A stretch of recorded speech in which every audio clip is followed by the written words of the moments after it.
Selamat pagi saudara-saudari yang terkasih di dalam Tuhan Yesus Kristus. Selamat berjumpa kembali di dalam renungan pagi hari ini. Sebelum kita membaca dan merenungkan firman Tuhan, marilah kita bersama-sama mempersiapkan hati dan pikiran kita dan memohon tuntunan Roh Kudus. Mari kita berdoa. Bapa di dalam kerajaan sorga, dikuduskanlah namamu. Kami datang dengan penuh kerendahan hati, serta mengaku atas dosa dan kesalahan kami. Kami memohon, ampunilah kami. Dan kami juga ingin mendengarkan sebagian dari firman-Mu untuk mengawali berkat hari baru yang disediakan bagi kami. Biarkan kami semakin mengenal-Mu, dan kami memohon tuntunan-Mu agar kami mampu menjalankan kehendak-Mu. Bapa yang penuh kasih dan berkuasa, dengarlah doa kami ini yang kami naikkan hanya melalui Yesus Tuhan kami. Amin. Saudara-saudari yang dikasihi Tuhan, renungan firman Tuhan pada pagi hari ini terambil dari 1 Petrus 3 ayat 13-17. Saya akan membacakannya untuk kita. Dan siapakah yang akan berbuat jahat terhadap kamu jika kamu rajin berbuat baik? Tetapi sekalipun kamu harus menderita juga karena kebenaran, kamu akan berbahagia. Sebab itu, janganlah kamu takuti apa yang mereka takuti, dan janganlah gentar.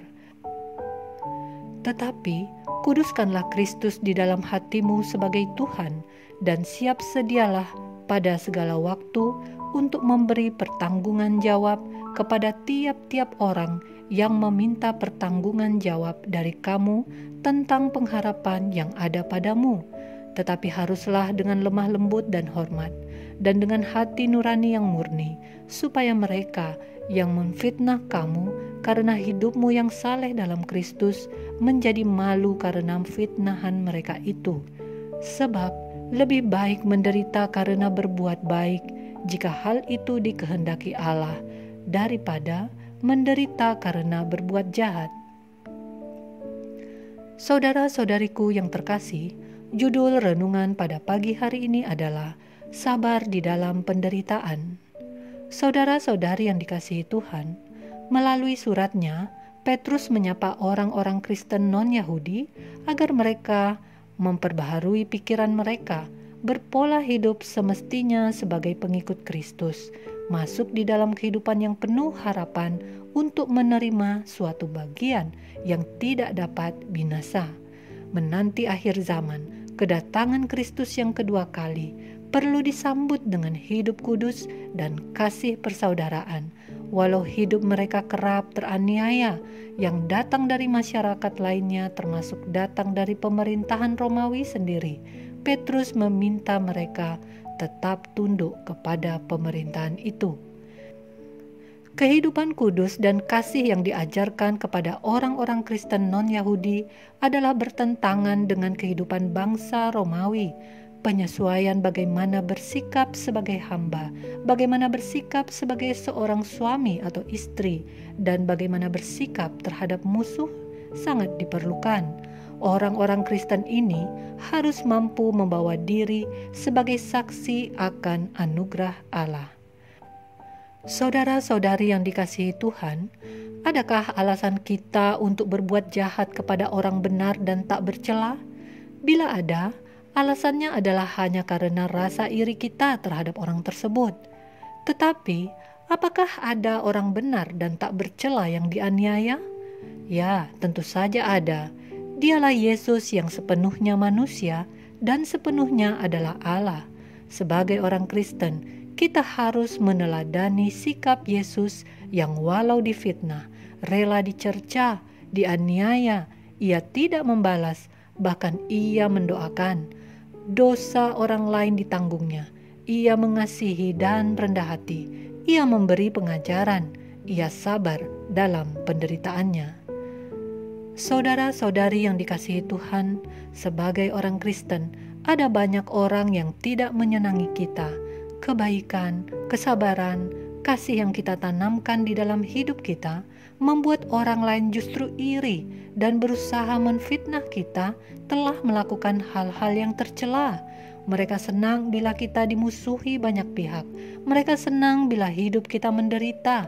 Bahkan mereka akan bersorak riang bila sempat menemukan ketidaksabaran kita, kesalahan kita, kekeliruan kita. Oleh karena itu, kita harus senantiasa waspada, jangan terpancing melakukan kesalahan yang menyebabkan orang lain girang dan menjatuhkan kita.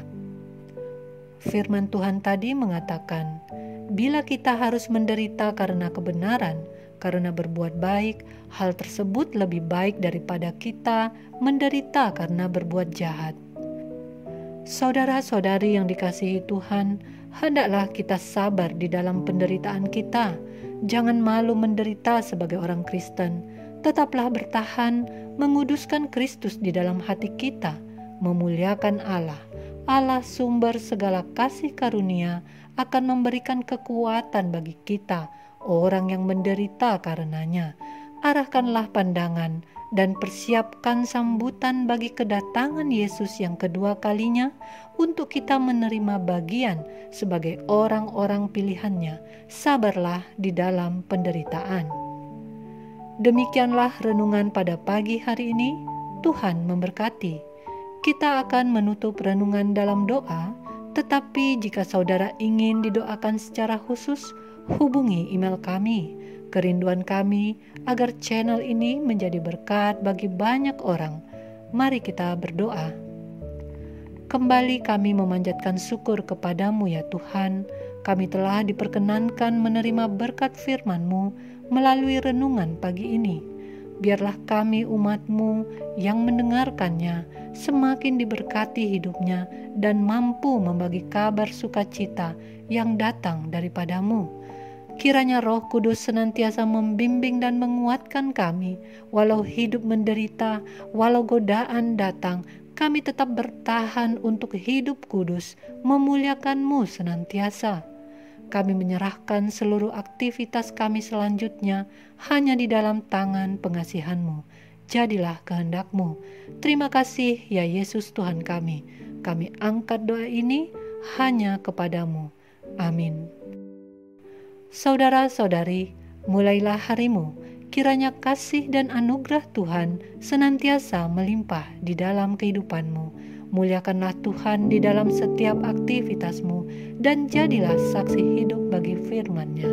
Roh Kudus menyertai kita semua. Sampai berjumpa kembali di renungan berikutnya. Tuhan Yesus memberkati.